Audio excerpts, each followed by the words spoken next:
Hi there! So today's podcast will be about how I keep Christmas fun. I know for a lot of people, Christmas is a really stressful time of the year. There's a lot of, work is busy, family life is busy, and then you have to buy loads of presents for loads of people, and you have to plan meals, and you have to go to work dues and friends' parties, and I know it can be all the way around just really hectic time of the year. For us, December is quite busy because there's my birthday, then there's James's birthday, then there's Leaf's birthday on Christmas Day, and that's all of that between around the last 2 weeks of December, basically. So you take that and you add Christmas on top of that, plus birthday parties for the kids. It's just basically a really time of the year. So I tend to start planning Christmas in October. And I know for a lot of people it'll be insane thinking, oh my god, she starts in October. But it's mostly buying presents, starting early. This year I haven't really bothered with Black Friday. I think because I started looking early, and I mean you can actually check that yourselves. I didn't think the prices were that impressive for Black Friday, and what I find really frustrating is some sellers on Amazon. For I'm gonna take a specific example. I was looking at a mini PC, and it was £450, £460, and there was £100 voucher on it, which meant it was £360. And I looked on Black Friday, it was £350, so it was basically a £10 saving. But because it was not showing as a voucher but just a discount, it looked like it was a massive discount when actually it was only £10 cheaper than it was 2 weeks before that, which is insane. So I would say when it comes down to Black Friday, I mostly shop on Amazon, to be honest, so I don't really use other websites. I mean, I shop on Vinted as well, but you don't get discounts on Vinted. But I would say keep an eye out, look at things before Black Friday. I mean, it depends if you want to buy things early, then you don't need to wait for Black Friday, really. I mean, there are some stuff that are interesting, don't get me wrong. I know there's like, if you buy Amazon devices, they're really interesting, like price-wise, if you buy them on Black Friday. But we also had an Amazon Prime, what is it called? Deal day? I don't know, there's 2 days where things are cheaper, and I think that was in October. So you don't actually need to wait the end of November. You can actually buy some stuff in October and still get some decent prices. I think the Prime Deal Day, it might be different on different years, so I'm not quite sure about that.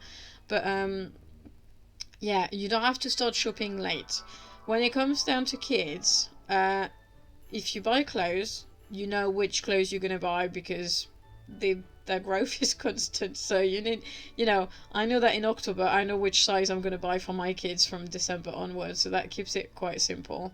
In terms of buying things, I didn't buy everything straight away because every few weeks or so the kids will say, "Ooh, I'd like that for Christmas," or "Ooh, I'd like that for Christmas." So I started buying things, and then I kept some money, and then I bought more things afterwards. So you also don't have to buy everything at once early October. You can just spread it out. It helps you spread the cost, and it helps you spread the stress as well. And it also helps you spread the wrapping. My advice when it comes down to wrapping, this year I bought 3 rolls of wrapping paper. I treated myself to some nice fancy paper. It was £3 a roll. Was it £3 a roll? Yeah, I think it was about £9 for 3 rolls, which is quite unusual. They were quite, I think, extra wide and extra thick. I don't normally spend that much. Normally I buy the one from Aldi. And I ran out. Well, I haven't quite run out, but I'm not far off, so I had to buy another paper. And I'm one of those people who doesn't like having different kinds of paper at the bottom of the tree because I don't think it's aesthetically pleasing, because I match the decoration of my tree and my wrapping paper. So that's just for me. If I look at it for a month, I'd like it to look pretty. You don't have to do that, obviously. So going back to the planning ahead, I start buying presents early October. And I want to be done by the end of November. So this year, we visited Chris's family early because we want to see them for Christmas. So I really wanted to get all my presents in order for the end of November. Obviously this year, because of the financial situation in the world, we've cut down on presents, so I've not bought as many presents this year as I do normally, so it was a bit faster. I know not everybody will do that, so that's, that's entirely up to you, but I'm aiming to finish everything by the end of November, and I'm pretty much there, to be honest. I bought a few bits over the weekend, but I'm pretty much there. So how do I do it? So basically I have an Excel spreadsheet for my finances, and I just every December I create a new tab. It's not very big, it doesn't have to be big, and I have the name of who. Okay, so it's a bit complicated for us because my family gives me money for our children as well. So I have the name for the section, who the presents are for, the money, who the money comes from, how much they give us, how much I've spent, and how much is left. And every time I buy a present on behalf of that person, I will put the present's name or whatever I bought, the amount, and then I will update the cell with how much I've spent, so I know how much is left to be spent. And I will do that for Chris and I, for the kids, for my mom, for my dad, and for my grandma. And I do that for all four of us, so Chris, James, Liv, and me.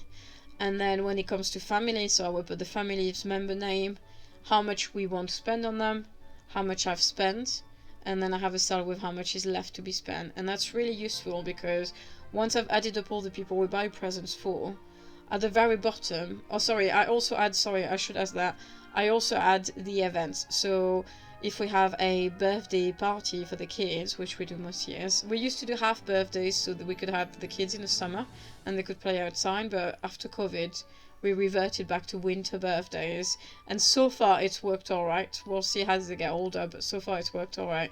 So I will put, for example, birthday party, if I spend 50 quid on food or 70 quid with balloons and decoration. And then I buy 20 quid's worth of balloon, but I don't buy the food straight away because I buy that last minute. Then I put 20, and then I have 50 left to spend, and I know how much money I need to save for that event. And I will do the same thing for Christmas, and I will do the same thing for New Year's Eve. It just happened that this year we're not hosting our own Christmas, so we don't have to save money for that, but we are going to family members and we are contributing to the food, so I have dedicated an amount of money for that. Normally I plan all of that. This year I've moved things around a little bit, and instead of budgeting for it early, it will come out of my December budget, but you can just adjust your food budget and think, okay, we're not going to be here for a week, so the food we would normally spend during that week, we can use it for contributing to the food for Christmas or organizing the kids' birthday party. You can move things around. That's what I really like with budgeting. I do a budget, and I'm not going to say I rarely stick to it because I stick to it mostly, but I wiggle things around. Sometimes it just happens we spend more than we expected. It's not perfect and it's not set in stone, and I'm surely not saying if you don't stick to your budget you not good with your money, because I've done that for myself and it just adds so much pressure and it's not worth it. But what's brilliant with a budget is that if for any reason you need to change things around, you put the car for the MOT, turns out that it cost you 200 quid more than you planned, and you don't have 200 quid aside for whatever reason, then you can jiggle things around, and next month instead of saving 600 you might save 400. That's just random amounts I'm giving you. So budgeting is great for that because it doesn't have to be set in stone, but it will help you to quickly turn things around without panicking and thinking, oh my god, I got no money. Yes, you do. Just look at your budget and turn things around. So that's how I do it anyway.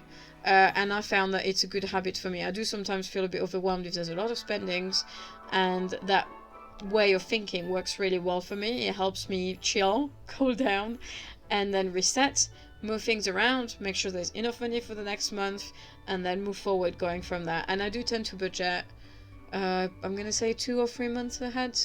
I mean, you have, your set spendings generally, but yeah, it helps me anyway. So that's how I plan for the gift and for the food budget. So as I said, this year we're not hosting Christmas, so we're not cooking our own food, but when we do cook our own food, I normally go through the Aldi catalogue because I just really like it. I picked one up this year just because I like it and I don't actually need it. But I thought I would bring it to France and show it to the French family so they can look at it and see what it's like. I generally go through the catalogue, the Aldi catalogue. I will circle everything I'm thinking about buying. Chris and I will talk about it because if it's just the 4 of us, we don't need loads of food.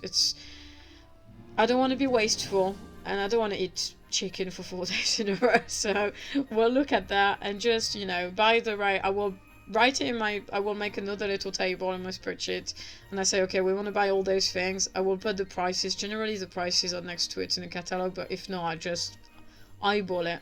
And I know I need to spend that much money, and this is the food list for my Christmas. Then Chris is not done it, I think, last year, but we normally do it. It's a Christmas cooking, or Christmas... It's not cooking. Can't find the word I'm looking for. Anyway, it's a table with everything that needs cooking, how long it will take for each thing to cook, and then it puts it in order into that spreadsheet. And so, for example, we know that it's generally the same thing every year, but we know that we need to start the chicken or the turkey 2 hours, 2 hours and a half before, and then sometimes it needs taken out of the fridge even before that so it can come down to room temperature. So we'll know from our table that 4 hours before the time we would determine we want to eat at 12 o'clock. 4 hours before 12 o'clock, we need to take that turkey out of the fridge, let it come to room temperature for an hour, then cook it for 3 hours. Then we'll have pigs in blankets. How long does it take to cook pigs in blanket? There will be a cell for that. And then Chris will determine in which order he wants to cook his pigs in blanket. Roast potatoes take ages. You sell them early and so on. So it just makes it, I don't know. It's not perfect again, because sometimes the potatoes don't cook as fast as you want them to do. But it's still like, it gets us a step closer to feeling organized, not feeling overwhelmed. And if for any reason we start cooking at 11 instead of 10, then we'll know, sorry, not 11 instead of 10, but I don't know, 10 o'clock instead of 9, then we know that we won't eat lunch until 1 or 2 p.m. And that's fine, we don't mind that. We just get a better idea of how we do things. Yeah, and I think overall for us, it just really helps us to feel a bit more relaxed. Then, oh, Google triggers at 9 p.m. every night, I don't know why. So sorry, I go back to what I was saying. Yeah, it just helps us to know, like, okay, we put the turkey in the oven, we can go play with the kids, open some presents. If Chris got a video game, he can play his video game and then go back to the cooking, and it just helps us feel organized, basically. So I hope that's helpful. If you feel a bit stressed about the whole Christmas planning and how you do things, I don't know if there's anything in there I hope there's something in there that you can take for yourself. I haven't done it yet, and by the time I publish this podcast, it won't be out yet, but I want to make some, I've made a party planning document, but I want to make a Christmas planning document with a budget tracker and a gift planner. And I will upload them onto my website, so if you want to check that out, but it won't be now. I'll put the link to my website, but it won't be out. I doubt I'll have time before Christmas, but I will give it a go, because there's still time. It might not for the budget planner, but definitely for the food planner for the Christmas. So I will put the link to my website in the description. And yeah, if there's any other kind of planners that you would find useful, or features in a planner you'd find useful, I'd love to know, because I'm thinking about creating a planning app, and I know there's some out there, but not with the features I'm thinking about. And I'd like to know if people have specific features that they would find helpful but haven't found in existing app. So if you do, please can you put in a comment section, because then I can think about that and see how I could possibly implement that into an app.